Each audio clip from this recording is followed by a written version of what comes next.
I'm 48 years old, a bank manager with a wardrobe of fitted blouses and sleek heels, and a home life that runs as smoothly as a well-balanced ledger. My husband, Michael, is 60 and retired. He spends his days reading the paper, fussing over our garden, and dozing off to political talk shows. We've become, in a way, the background music to each other's routines. Familiar, gentle, undemanding. But I still crave something more. Not chaos, not heartbreak, just vitality. A spark that reminds me I'm still a woman who feels, aches, dreams. Our son Adrian is 23. He's in his final year of medical school. Brilliant, quiet, and the kind of boy who still thanks me for dinner with a warm, sincere smile. He's always been a bit shy, even when he was small, clinging to my leg in crowded rooms. That softness never left him. Maybe that's why he hasn't had a serious relationship yet. Or maybe it's because I always made it so easy for him to talk to me instead. There's a quiet ritual between us, something that began when he was a teenager burdened by exams and peer pressure. Whenever he felt overwhelmed, he'd come sit at the edge of my bed while I rubbed his shoulders. He told me it helped him breathe easier, speak more freely. I never thought twice about it. Felt natural, motherly, and it became a rhythm for us. Even now, on the rare evenings when he comes home tired and his eyes carry the weight of his day, he'll sit beside me on the couch and say, "Mom, could you?" And I know what he means. Just last week it happened again. It was late. Michael was already snoring in the bedroom, and Adrian had come into the living room wearing one of his old t-shirts, barefoot, his hair tousled from a nap. He looked so much like he did when he was 10, and yet nothing like that at all. There was something different in the way he carried himself, and in the way he looked at me. He sat down beside me and let out a breath. "I think I messed up on my surgery rotation," he said, his voice soft. I froze up when I shouldn't have. I didn't answer right away. Instead, I reached for the familiar bottle of lavender oil from the drawer and motioned for him to turn around. He did, and I placed my hands on his shoulders, pressing gently, then deeper, finding the knots he couldn't quite let go of. As I worked in silence, I felt him relax under my fingers, his body leaning slightly back into my touch. The scent of lavender filled the air, warm and calming. He sighed. "You know, you're the only one I can tell these things to," he said, his voice almost lost in the quiet hum of the room. "With everyone else, I feel like I have to be someone I'm not." My hands paused for a moment, then continued. "You don't have to be anyone but yourself with me. You know that." "I know," he whispered. "That's why it scares me sometimes. How easy it is." I wasn't sure what he meant. Or maybe I was, and I just wasn't ready to let the thought form in full. He stayed there, sitting between my knees, as I massaged away the stress of his day. And when he finally turned around to face me, his eyes found mine, lingering just a second longer than they used to. Something fluttered in me. Something I didn't want to name. It was a Saturday.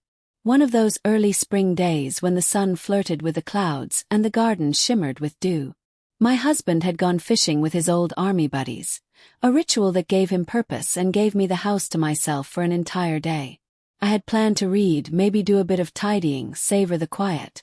But Adrian appeared in the kitchen just after noon.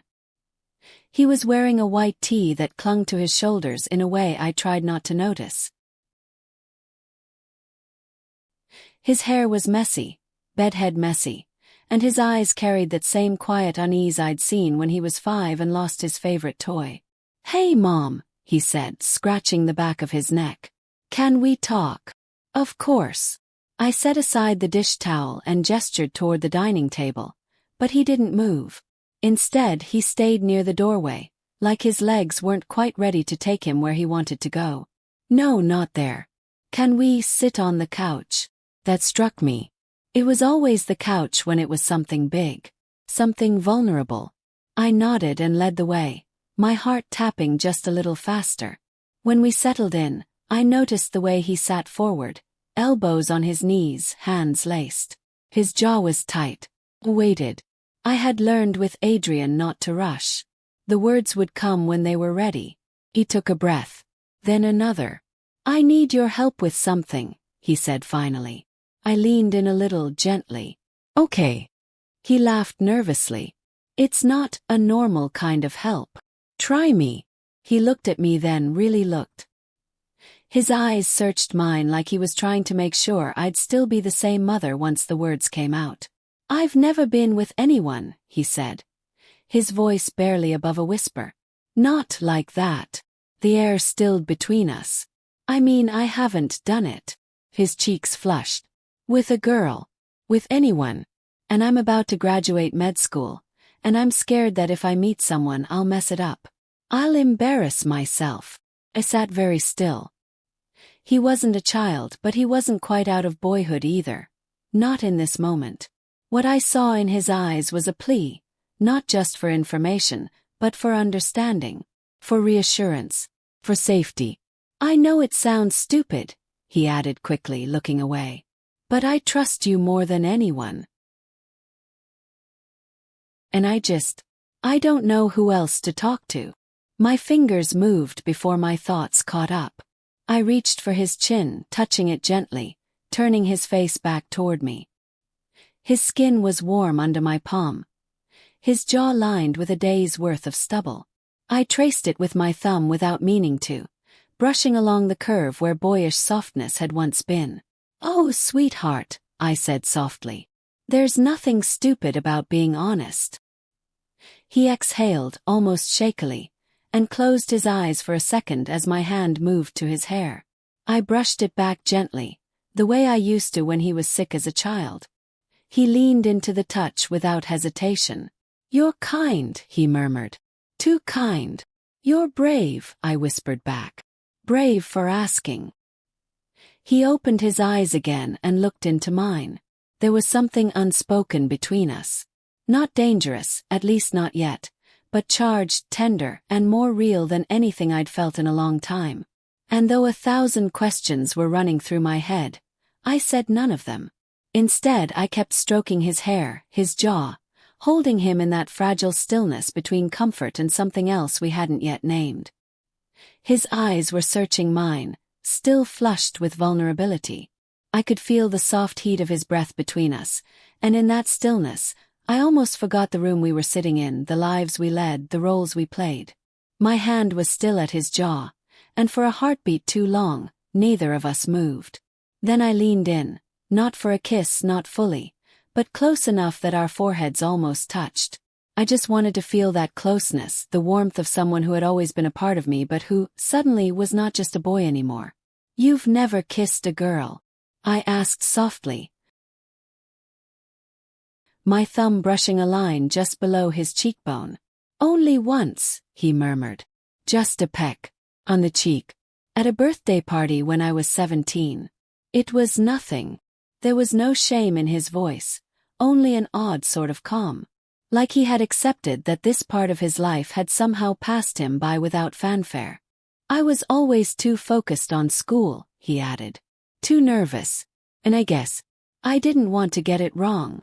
I smiled tenderly. You can't get it wrong. Not really. He gave a half laugh. Tell that to a med student with shaky hands and no experience. I reached for his hand then. Kissing isn't about performance. It's about attention. How you listen. How you make the other person feel safe. He looked at me, his expression shifting again. Soft, curious, wide open. Can you show me? There it was. The question hanging in the air between us, like fog over still water. He wasn't asking with expectation. He was asking the way a person asks when they're tired of fear. When they want to feel something real. When they trust. I didn't answer. Not right away. Instead, I leaned back slightly and reached up to smooth the edge of his hairline, tucking a loose curl behind his ear. My fingers lingered there, gently. I can show you how to be present, I said at last. Not with a kiss. But with your hands. With your eyes. With your patience.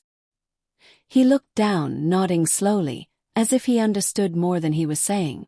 You're not broken, Adrian, I added. You're just waiting.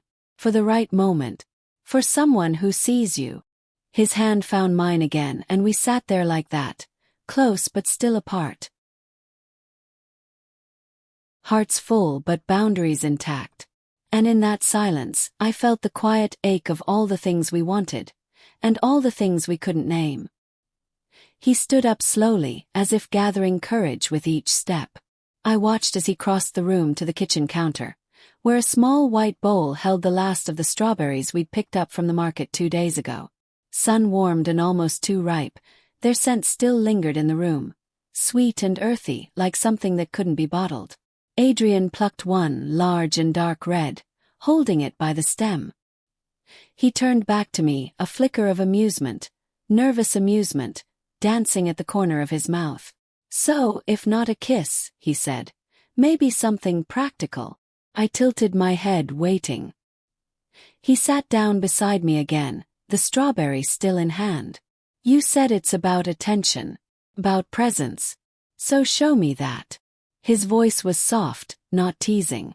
This wasn't a game. He wanted to understand. I took a breath, reached out, and touched his wrist, gently guiding the fruit from his fingers to mine. "Okay," I said. "Let's pretend this strawberry is someone else's heart. Fragile, curious, waiting." He watched me as I held it up. The room felt warmer, the light from the window brushing his face in soft gold. "You don't rush," I murmured. "You don't tear into it.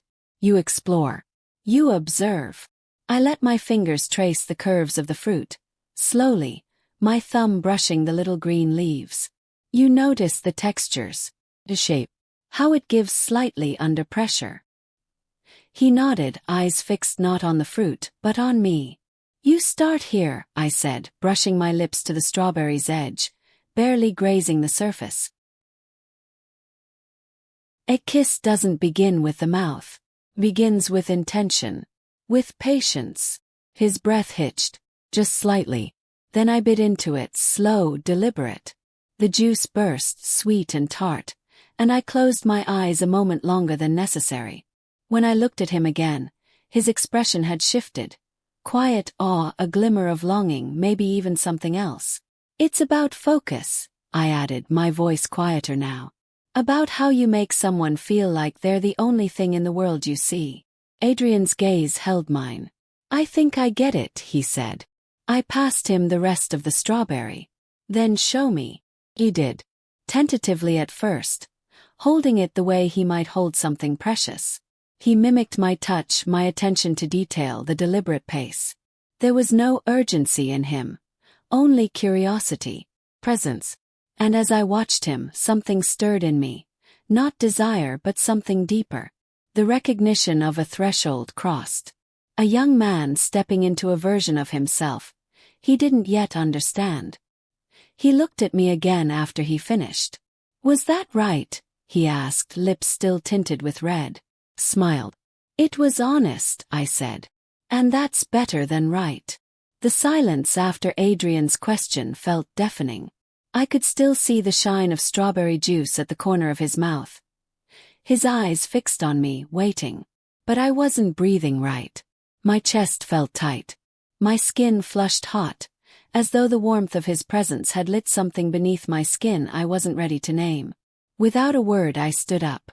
Not because I wanted distance, but because I needed it. I moved to the bar with practiced ease, opened the cabinet, and reached for the whiskey. My hands didn't tremble, but something in me did. I poured too much and didn't care. The glass was cool against my palm, but the fire came a moment later, scorching down my throat as I took it all in one gulp. It didn't burn enough. I braced my hands on the edge of the counter, gripping the wood as if it could anchor me to the version of myself I had always been. Composed, controlled, moral. The version that didn't feel this lost. Behind me, I felt him shift on the couch. His presence a quiet pull, like gravity. I didn't look at him, couldn't yet. The air between us had changed, become something thick and complicated. And I hated that it wasn't just one-sided. The silence stretched, and then I turned around. He was still watching me. Not with expectation, but with something like awe, something like fear. "Adrian." I began, but the words dissolved on my tongue. What was I going to say? That I was proud of him. That this wasn't real. That I had crossed a line in my mind I wasn't sure how to erase. Instead, I stepped closer. Slowly. Carefully. Not because I was going to touch him, but because I had to face him. I needed him to see the truth behind my eyes. That I wasn't just his mother in this moment. I was a woman unraveling. He stood too. As if he felt the shift. As if he wanted to meet me halfway in whatever strange, suspended moment we were caught in. I looked up at him, at this boy I had raised who now stood with a man's posture and a man's gaze, and I felt the rush of years between us. Every bedtime story, every scraped knee, every dinner, every conversation in the dark. And yet here we were. What are we doing? I asked him softly. His breath caught. I don't know, he whispered. Neither did I. So I did what I could do. I reached for his hand. Just his hand. Held it between both of mine and pressed my forehead to it. Closing my eyes. And in that one motion I allowed myself to grieve. Not for a love I never had, but for the part of me that had forgotten how deeply I could still feel. His hand was still in mine, warm and steady, but the weight of it felt different now. Heavier somehow, not just skin and bone, but memory and yearning and something we weren't supposed to name. When I lifted my forehead from his knuckles, our eyes met again. Close. Too close. He didn't pull away. Neither did I. For a breathless second, everything stilled. The ticking clock on the wall. The rustle of wind outside the window. Even the air between us seemed to hold its breath. And then he leaned forward. It wasn't bold or rushed. It was a subtle motion like a question. The kind that didn't need to be spoken out loud. I felt the shift in the air. The unmistakable weight of a moment that could tilt one way or the other. I could see it in his eyes. Not desire, not fully, but trust. A kind of hope wrapped in confusion. The ache of someone who just wanted to be seen, to be touched. Not in body, but in spirit. And it brought me to the edge. I didn't kiss him. But I almost did. I could feel the heat of his breath. I could see the slight part of his lips. My hand trembled just a little as it moved up to touch his face. Not with passion, but with reverence, like a mother brushing dust from a child's cheek. Except this wasn't a child. He was a man and I was a woman, and for one split second we weren't family. We were simply two people standing on the edge of something neither of us had words for. But then the moment broke. I stepped back. Slowly, carefully. Still looking at him, but willing my body to listen to the voice that had always guided me. The voice that still remembered who I was. I can't, I said quietly but firmly. We can't. He didn't answer right away. His throat moved as he swallowed. Eyes clouded with something unreadable. Disappointment maybe. Or relief. Was that? He started then stopped. Was that something? Or am I just? I shook my head, stepping forward just enough to cup his face in both hands. It was something, I said. But that doesn't mean it should be more. He closed his eyes, leaning into my palms. I just didn't know where else to feel safe. The words cracked something in me. Not in a dangerous way, but in a tender one. You are safe, I whispered. Here. With me. Always. But not like this. He nodded, slow and solemn. And when I let go of his face, he didn't reach back for me. Instead, he sat back down, his hands folded in his lap, eyes cast downward. And I stood for a while, unsure what to say next. The silence that followed wasn't heavy. It was necessary. And in it, we both began to find our way back to something we could live with. Not the same as before, but maybe better for having weathered the storm.